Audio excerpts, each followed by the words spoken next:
Hello बच्चों, welcome you all on SLA academy YouTube channel. आज के इस वीडियो में हम लोग exercise number 3.2 chapter number 3 class 10th की एनसीईआरटी से करने जा रहे हैं। इस वीडियो के अंदर हम लोग बिल्कुल हमने ऐसा तो नहीं कहूंगा बिल्कुल बेसिक से, क्योंकि हमने पहले ही इस एक्सरसाइज के कुछ क्वेश्चन कर लिए हैं 3.2 के, इसलिए हमने पहले क्वेश्चन के 4th पार्ट तक हमने कर लिया था। पहले क्वेश्चन का 5th पार्ट से हम लोग यहाँ कर रहे हैं, ठीक है। और इस अभी आज की क्लास में जितना हो पाएगा उतना करेंगे। कल की क्लास में पूरी कोशिश करेंगे कि इस चैप्टर को वाइंड आउट कर दिया जाए, ठीक है। ओके बच्चों, सबसे पहले जो बच्चे बिल्कुल हमारे YouTube चैनल पे एकदम नए हैं वो जल्दी से जाइए और चैनल को सब्सक्राइब कर लीजिए, साथ ही साथ बेल आइकन ऑन कर लीजिएगा। हमारी सारी की सारी लेटेस्ट वीडियो आप तक पहुंच जाएगी, ठीक है बच्चों। आइएगा बढ़ते हैं क्वेश्चन के कंसेप्ट की ओर। इस चैप्टर में हमको सबसे बेसिकली अगर मैं बात करूं तो प्रतिस्थापन विधि का यूज करना है, जिसकी मदद से हम लोग क्या करेंगे, क्वेश्चंस को सॉल्व करेंगे। देखो, प्रतिस्थापन विधि मतलब कैसे, हम लोग को एक इक्वेशन से वैल्यू निकालनी है और दूसरी वाले में पुट कर देंगे। जैसे मैं इक्वेशन नंबर 1 से वैल्यू निकालूं, इक्वेशन नंबर 1 है √2x plus √3y equals to 0। क्या मैं इस पूरे को उधर भेज दूं? यहां बच गया √2x इक्वल्स टू √3y, बच गया कि नहीं बच गया? देखिए माइनस में आया ना, सॉरी मैं भूल गया। अब हमको तो x चाहिए या √2 चाहिए, x चाहिए ना। x को इधर रखेंगे, माइनस का √3y के अपॉन में क्या चला गया, √2 चला गया। अगर मैं कहूं ये x की वैल्यू है कि नहीं है भाई, x के बराबर में जो x के बराबर में होता है वो x की वैल्यू होती है, ये x की वैल्यू है कि नहीं। अब मैं मान लो इसको इक्वेशन 1 दे दूं, इसको 2 दे दूं, तो ये कितने हो गए, इक्वेशन नंबर 3 हो गया। हम लोग लिखेंगे इक्वेशन 3 से x का मान, x की वैल्यू अब हमने इससे बनाई थी तो इसमें रखनी है, इक्वेशन 2 में रखने पर, इक्वेशन 2 में रखने पर देखिएगा, अगर मैं ये x की वैल्यू यहां पर x की जगह पे रखता हूं, देखिए √3 मल्टीप्लाई x की जगह पर आ गया माइनस का √3 अपॉन √2y आ गया। माइनस में है अपने पास में √8y लिख दिया। देखिएगा, अगर मैं इसको सॉल्व करूं, अगर मैं इस चीज को सॉल्व करता हूं, इधर √3 और √3 मल्टीप्लाई करूंगा तो कितना हो गया, 3। बाहर सिंबल किसका है, माइनस का, अपॉन में क्या है, √2 और y। ये तो है अपने यहां से सॉल्व किया। ये माइनस का √8y है, जिसके नीचे कोई नहीं उसके नीचे 1 होता है। एलसीएम लो दोनों का, एलसीएम आया √2 एलसीएम आया √2 का √2 में डिवाइड देंगे तो माइनस का 3y ही आ जाएगा, और ये हो गया माइनस का √2 मल्टीप्लाई √8y। अगर मैं कहूं √8 क्या है, अगर हम लोग √8 को 8 का रूट सॉल्व करें, 2 4 टाइम्स, 2 2 टाइम्स और 2 1 टाइम्स, पेयर बना 1, यानी 2 तो आएगा बाहर और 1 √2 में 2 रह जाएगा। अगर मैं इसको ऐसे लिख दूं 2 √2y, तो क्या मैंने कोई गलती करी? बिल्कुल नहीं। देखो √2 और √2 मल्टीप्लाई होगा कितना हो जाएगा रे, √2 और √2 2 हो जाएगा, माइनस का 2 मल्टीप्लाई बाय 2 बच गया, y अपॉन में क्या चल रहा है, √2 बराबर में कुछ नहीं, 0 चल रहा है। देखिए यहां से सॉल्व करें, ये हो गया माइनस का 3y, ये हो गया माइनस का 7y। इधर इसको अगर मैं उधर भेज दूंगा तो 0 हो जाएगा, ये डिवाइड में है, उधर जाएगा तो मल्टीप्लाई में हो जाएगा, यहाँ भाग में है उधर भेजेंगे तो गुणा में हो जाएगा कि नहीं हो जाएगा। देखिएगा ये हो गया, जोड़ने के बाद में माइनस का 10y हो गया। हमको तो y चाहिए, हमको तो क्या चाहिए, हमको तो y चाहिए ना।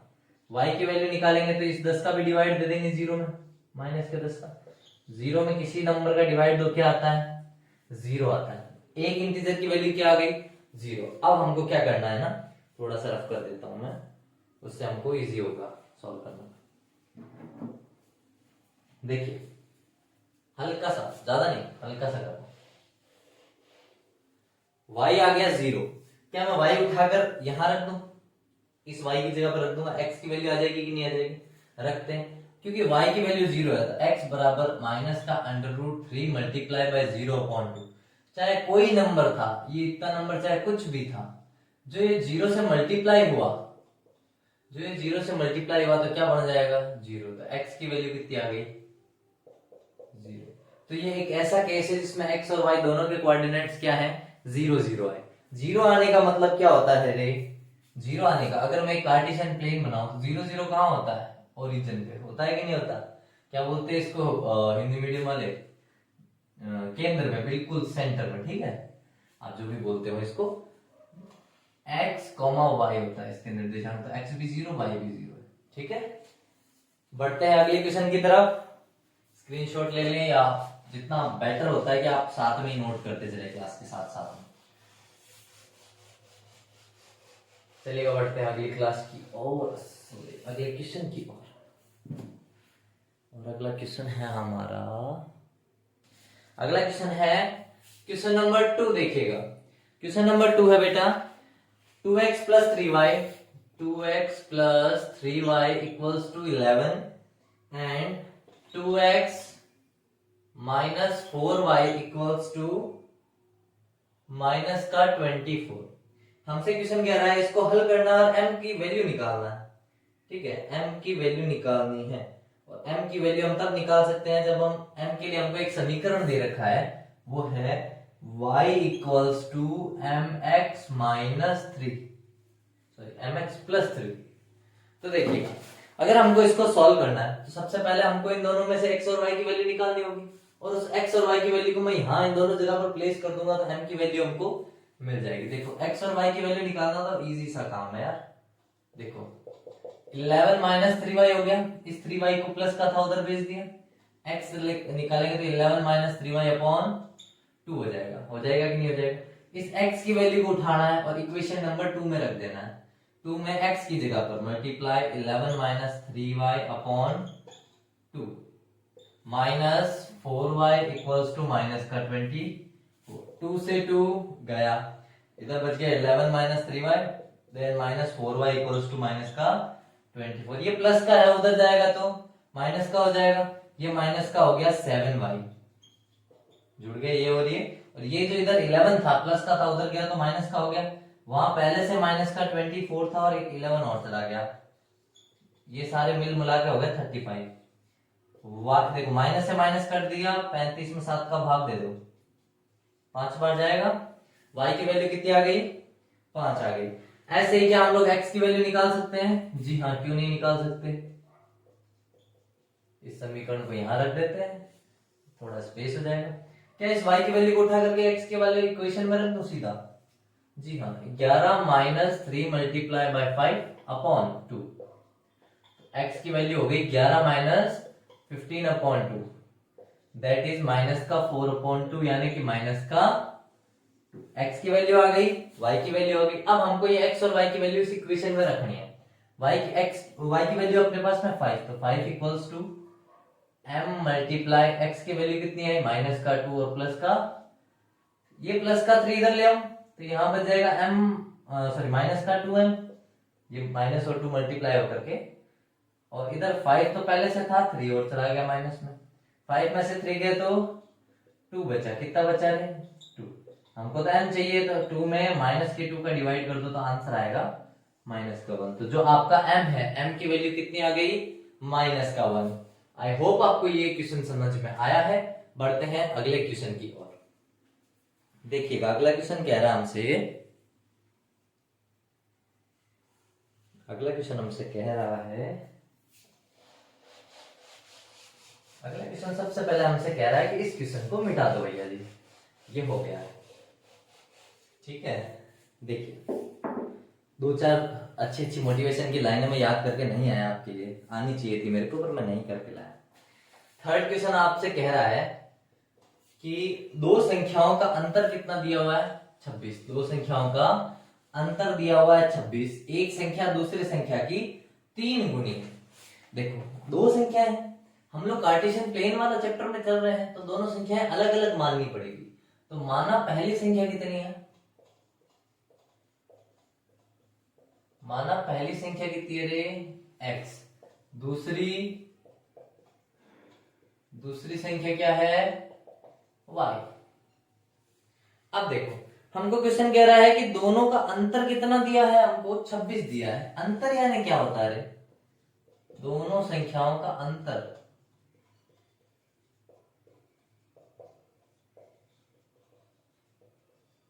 अगर मैं अंतर की बात करूं, अगर मैं आप मान लो आप अपने घर में दो भाई बहन हो या दो भाई भाई हो या दो बहनें बहनें हो, तो मैं कहूं कि जो बड़ी बहन है या जो बड़ा भाई है उसकी और आपकी एज में क्या अंतर है, तो कैसे पता चलेगा?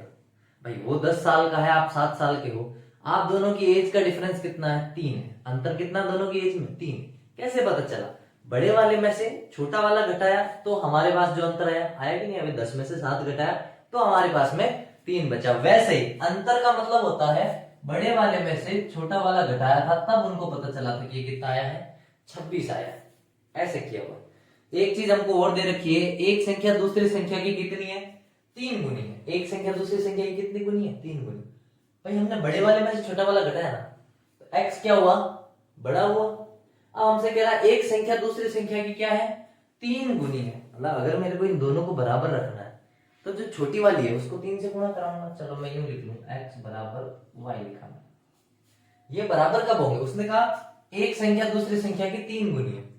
3 गुनी कौन सी संख्या होगी? मान लो मैं कहूं कि आपकी एज है 12 साल और आपका कोई छोटा भाई या बहन है, उसकी एज है 6 साल। तो मैं ये कह सकता हूं ना कि आपकी एज छोटे वाले भाई बहन की एज से 2 गुनी, तो आप 2 गुना हो। तो अगर मुझे छोटे वाले को आपके बराबर लाना पड़ेगा तो उसको 2 से गुना कराना पड़ेगा कि नहीं? आप पहले से 12 पे हो, आपका छोटा भाई या बहन 6 पे है, अगर मेरे को उनको 6 से 12 पर लाना है तो उनको गुणा कराना पड़ेगा। वैसे ही हमने बड़े वाले में से छोटा वाला घटाया तो बड़ा कौन सा है? x। कौन सा है? x है। तो x को कुछ नहीं करना, अपने को करना है y के साथ। भाई उसको बड़ा करना है। कितने गुना? 3 गुना। बोले एक संख्या दूसरी संख्या की 3 गुना ऐसे होगी। आई होप अब ये इतनी सी बात आपको समझ में आई हो। ठीक है जी। देखो ये हो गया हमारा इक्वेशन 1 और ये हो गया हमारा इक्वेशन 2। कुछ नहीं करना, सीधी x की वैल्यू दे ही रखी, x की वैल्यू सीधी दे रखी है, उठा के इसमें डाल दो। क्या? x का मान समीकरण 1 में रखने पर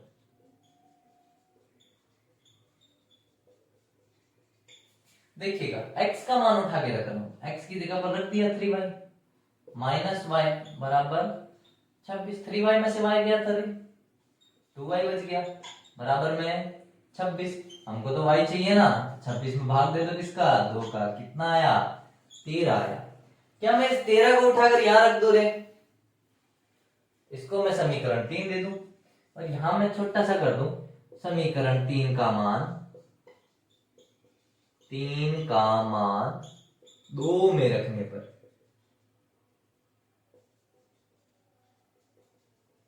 देखो, समीकरण 3 में y की वैल्यू कितनी आई थी? 13। समीकरण 2 के अंदर जहां y दिख रहा है वहां रख दो, तो 3 मल्टीप्लाई बाय 13, 13 3 जा 39। x की वैल्यू कितनी आ गई? 39। तो वो पहली संख्या 39 है और दूसरी संख्या क्या है? 39। दोनों के बीच का अगर आप डिफरेंस करोगे 26 आएगा। एक संख्या दूसरी संख्या की क्या है? 3 गुनी है। अगर आपको कभी ऐसा लगे कि हो सकता है मेरा सही है या गलत है, कोई भी एक स्टेटमेंट पकड़ लो, जैसे हमने सबसे पहले देखा ही, दोनों संख्याओं का अंतर कितना है? 26 है। तो पहली संख्या थी 39, 39 में से 13 माइनस करोगे कितना आ जाएगा? 26 आ जाएगा। ठीक है, आई होप आपको ये क्वेश्चन भी समझ में आया होगा। बढ़ते हैं हमारे अगले क्वेश्चन की तरफ। अगला क्वेश्चन और फाइनल क्वेश्चन आज का, आज इतने ही करेंगे भाई, मैं थक गया। कुछ 2-4 बातें भी करनी है तुमसे, है कि नहीं? कुछ अपने फायदे की, कुछ आपके फायदे की। देखो, दो संपूरक कोण है। कैसे कोण है? तीसरे क्वेश्चन का सेकंड पार्ट कर रहे हैं। ऐसा मजा नहीं आ रहा, थोड़ा सा साइड बाई भर ले इसमें अच्छी से, फिर चलाए, मजा आएगा थोड़ा। वेट फॉर अ सेकेंड ना, 1 सेकेंड रुकिएगा।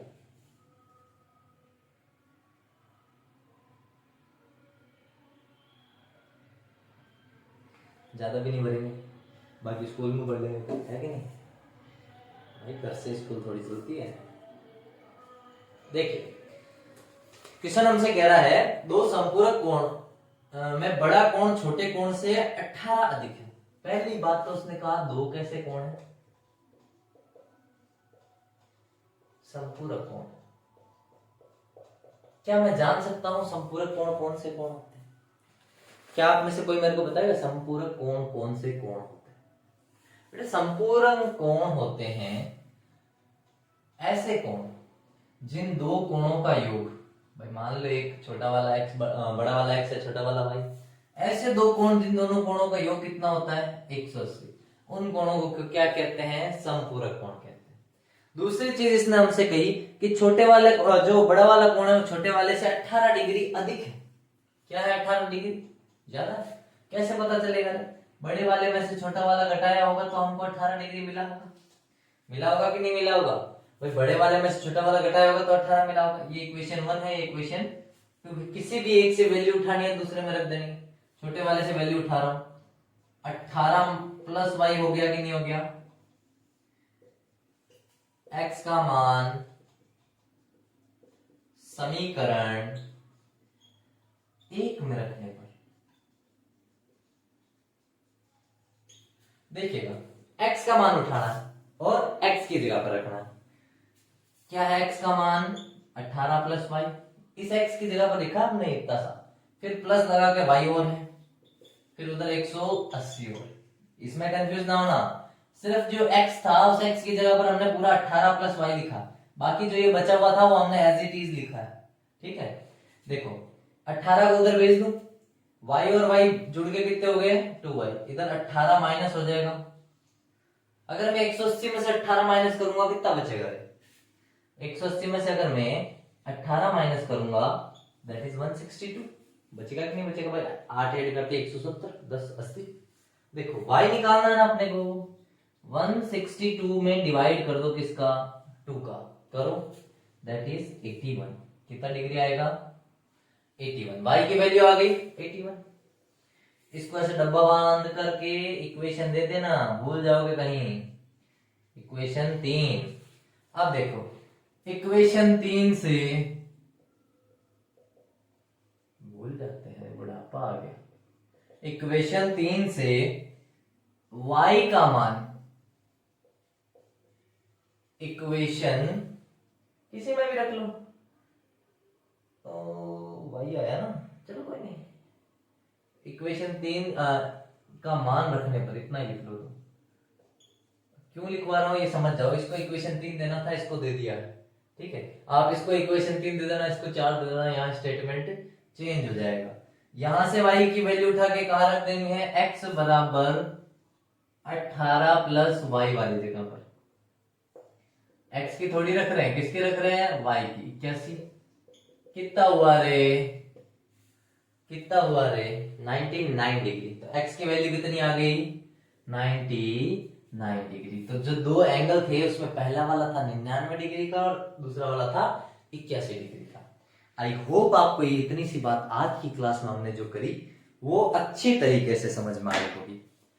तो अगली क्लास में हमारा कुछ ये इरादा है, क्योंकि वैसे मेरे को पता नहीं है कि 3.3 भी है या नहीं।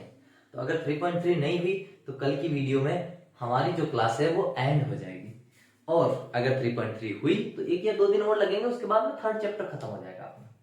ठीक है, तो इसके अलावा मैं आपसे कुछ 2-4 बातें करना चाहता था। पहली बात तो वही जो मेरे काम की है, अगर आप लोगों ने अब तक हमारे YouTube चैनल को सब्सक्राइब नहीं किया है तो जल्दी से जाओ और सब्सक्राइब कर दो। ठीक है बेटा, बेल आइकन ऑन कर दो ताकि हमारी हर नई नोटिफिकेशन आप तक पहुंच जाए। और दूसरी सबसे इंपॉर्टेंट बात है कि टेलीग्राम ग्रुप के अंदर, जो हमारा टेलीग्राम ग्रुप है, अब उसके अंदर क्वेश्चंस आने शुरू हो गए। तो आप जितने भी 450 बच्चे, 500 बच्चे जो मेरे साथ जुड़े हुए हैं, मेरा आप सबसे अनुरोध है आप सबके सब टेलीग्राम चैनल को ज्वाइन करिए। उसके अंदर आपकी क्लास से रिलेटेड हमारे बहुत सारे क्यूरीज आते रहते हैं, बहुत सारे क्वेश्चंस हम लोग पोस्ट करते रहते हैं। मेन फायदा होता है उन क्वेश्चंस का जब आप बोर्ड एग्जामिनेशन में बैठोगे, जो छोटे छोटे क्वेश्चंस आते हैं ना, उनमें से ज्यादातर हमारे वाले क्वेश्चंस आते हैं। क्योंकि आप भी जानते हो कि अगर मैं एज ए ऑनलाइन टेस्ट भी डाल दूंगा तो ईमानदार कोई नहीं। ठीक है, इसलिए हम लोग छोटे क्वेश्चंस डालते हैं ताकि बच्चा अपने माइंड से उनको करने की कोशिश करे, और आप जितना अपना माइंड चलाओगे उतना आपका माइंड साफ होगा। ठीक है बेटा, साफ नहीं, तो मारवाड़ी वाले बच्चे बोले सर सांप को मांग माइंड नहीं, सांप नहीं कहा है, शार्प कहा है, ठीक है, शार्प है ना तेज माइंड होगा आपका। तो कुछ लोग यूं समझ रहे सांप झाड़ू लगवाओगे माता माता, नहीं वैसा नहीं, शार्प माइंड होना चाहिए आदमी का। आप जितने ज्यादा मैथ्स के क्वेश्चंस को ब्रेन में ही सोल्व करना शुरू कर दोगे, इसका मतलब आपका इंटरेस्ट है वो धीरे धीरे करके मैथ्स की तरफ बढ़ने लग जाएगा। अगर आप लोग ऐसा नहीं करते हो, इट मीन्स आलस भरा है। और वो बच्चे, कुछ बच्चों की स्कूलिंग में भी ये दिक्कत आती है, कुछ बच्चों के, कि सर हमको टाइम नहीं मिला। जब आप टेस्ट लेते हो आपने हमको टाइम कम दिया है, हमको थोड़ा और टाइम चाहिए था, या सर हम किसी क्वेश्चन में फंस गए थे, वहां हमारा टाइम खर्च हो गया। तो एक बात सुन लो आज ही मेरी, फंसता आदमी तभी है जब उसने तैयारी नहीं करी होती। आप लोग क्या करते हो ना, यूं एक नोटबुक में आपने चैप्टर वाइज करा रखा हमने हर एक क्वेश्चन, आप लोग जाते हो पलटो पलटो पलटो पेज पलटते हो और पेज पलट के पढ़ के आ जाते हो चैप्टर को कि हाँ सर इस क्वेश्चन को इस तरीके से करना है, इस क्वेश्चन को इस तरीके से करना है। तो मेरी हाथ जोड़ के ये मेरा अनुरोध है, बड़ा भाई होने के नाते आप मेरी बात मान लो, आज ही 50 रुपए वाली रफ कॉपी खरीदो, हर एक क्वेश्चन को लगाने बैठो। और मेरे एक दावा से मैं कह सकता हूं, अगर आपने एक बार, कम से कम एक बार, ज्यादा से ज्यादा आप चाहो जितना, अगर एक चैप्टर को आपने एक बार पढ़ लिया, पूरा अपने हाथ से मिला लिया, तो दूसरी बार यूं नहीं कह रहा हूं कि पढ़ने का मन नहीं करेगा, इंटरेस्ट आ जाएगा उस चीज में कि हाँ ये तो मैंने कर रखा है, ये क्वेश्चन ऐसे सॉल्व होता था, लिखना ही तो है, लिख देंगे, ठीक है। और ये क्यों होता है, जब तक आप नहीं पढ़ते हो ना, एक बात बताओ आपको, हमारी जो ह्यूमन साइकोलॉजी होती है ना, वो यही है कि अगर आपने कोई चैप्टर एक बार नहीं पढ़ रखा तो वो आपको टफ लगेगा ही लगेगा, चाहे आप कितना ही उसको बैठ जाओगे ना लेके, तो 10 मिनट बाद में नींद आ जाएगी आपको, लेकिन वो चैप्टर बड़ा टफ लगेगा। लेकिन अगर वही चैप्टर का आपने 2 3 बार 4 बार टेस्ट दे लिया है, फिर आपको वो चैप्टर तो ऐसा लगेगा बहुत ईजी है सर, ये तो घूमते ही आ रहा है, ये तो सर इसमें से तो आप कोई भी क्वेश्चन दे देना, ये तो हम कर लेंगे। तो वैसा ही अगर आपको अपना माइंडसेट और तैयार करना है मैथ्स के लिए, साइंस के लिए, तो आप लोगों को क्या करना पड़ेगा बेटा, रफ कॉपी, बैठ जाओ, रगड़ दो पेनों को। क्या करोगे, माँ बाप जो पेन दिला रहे हैं उनका है, क्या करोगे भाई, बेचोगे वापस मार्केट में ले जाके, नहीं बेचना ना, भर डालो कॉपी को, लिखो, जितनी बार लिखोगे। जो बच्चे बैक बेंचर है, मिडिल बेंचर है, मतलब एवरेज परसेंटेज बता देता हूं आपको, जो फर्स्ट बेंचर होता है ना, आप ये समझते हो सर फर्स्ट बेंचर यानी जो पहली बेंच पर बैठते हैं, इंग्लिश में अगर हिंदी अनुवाद करोगे तो यही है, अकॉर्डिंग टू ए टीचर, जो फर्स्ट बेंचर होता है ना,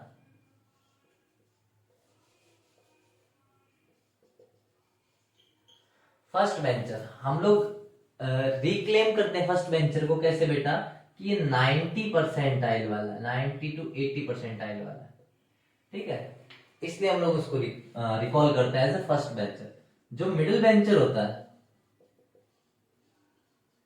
हमारे अनुसार वो मिडिल बेंचर क्या है बेटा, जो 70 से 60% वाला बच्चा, ठीक है, जिसके बोर्ड एग्जाम में 70 से 60% आता है, और जिसको बोलते हैं बैक बेंचर।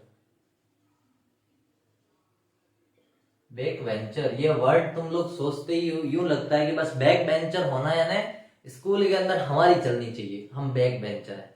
जी नहीं, ऐसा नहीं होता है, क्योंकि कुछ टीचर्स मेरे जैसे भी होते हैं जो बैक बेंचर को बहुत ज्यादा इरिटेट करते हैं, बहुत ज्यादा यूं सबसे पहले खड़ाई उन्हीं को करते हैं, ठीक है। आमतौर पर जब टीचर नया नया स्कूल जाना शुरू करता है 1-2 महीने में, तब तक वो पूछता है बच्चों से, बाकी टाइम में वो लोग क्या करते हैं ना, क्योंकि वो थक गए, अब हम उनको पीट पीट के थक गए, साहब ये तो सुधरने का नाम नहीं ले रहे, इनके तो कहते हैं ना मारवाड़ी में, माया थी कौन सुधार से, क्या पकाई सुधारा, वैसे सोचने लगते हैं। लेकिन मेरी आदत ये है कि मैं बैक क्लास में घुसते ही पहला नाम मैं यूं कहूंगा, और भाई क्या हाल चाल है, वो सबसे पीछे वाले, ताकि वो सुबह से वो डल बैठा है, जो भी टीचर आ रहा है पीटे जा रहा है, पीटे जा रहा है, तो डल बैठा है। एकदम से अगर हम लोग किसी को नाम लेके पुकारते हैं ना, तो ह्यूमन साइकोलॉजी कहती है कि अगले बंदे में बहुत ज्यादा इफेक्ट पड़ता है उस चीज का, तो इसीलिए मैं उनको नाम लेके पुकारता हूँ। और अब जो बैक बेंचर वर्ड है, इसको हम लोग 60 to 40% वाले में काउंट करते हैं। जो बच्चा फेल होता है वो बैक बेंचर में नहीं होता, साफ सीधी बात कर रहा हूँ, क्योंकि वो क्लास में ही नहीं होता। हमारी क्लास में फेल हो जाए कोई बात है, अरे जब हम पढ़ा रहे हैं और आप फेल हो जाओ, हो ही नहीं सकता। हाँ, परसेंटाइल आपके कम आ सकते हैं ड्यू टू योर बिहेवियर, हमारी गलती नहीं है उसमें भी, क्योंकि हमसे ही पढ़ा हुआ 80 भी ला रहा है, 90 भी ला रहा है, 97 तक ला रहा है, और मेरे बच्चे ने 98% मार्क्स इसमें मैथ्स में और साइंस में दिए, ठीक है जी, क्योंकि मेरे खुद के 97 थे तो मैं अब तक अपने से 1 नंबर आगे ले जा पाया बच्चों को। इस बार वाले बच्चों के साथ में हमारा पूरा पूरा यही रहेगा कि हम लोग 100 आउट ऑफ 100 ला के दें, ठीक है। इस बार भी हमारे बहुत सारे बच्चे हैं, आशीष वगैरह हैं, बढ़िया बच्चे पढ़ रहे हैं, ठीक है। कुछ बच्चे ऐसे भी हैं जो थोड़ा कार्तिक वगैरह आते नहीं, लेट हो जाते हैं, सर काम कम है ये। कुछ तो हमारे लोकेश भाई जैसे भी, अभी नीचे कमेंट आएगा लोकेश भाई का सिस्टम, तो लोकेश भाई के सिस्टम वही है हमारे। इंस्टाग्राम भी कर लोगे तो लोकेश भाई मिल जाएंगे तुम, ठीक है लोकेश भाई। तो क्लास देखते रहो, पढ़ते रहो, मिलते हैं अगली क्लास में, तब तक के लिए जय हिंद।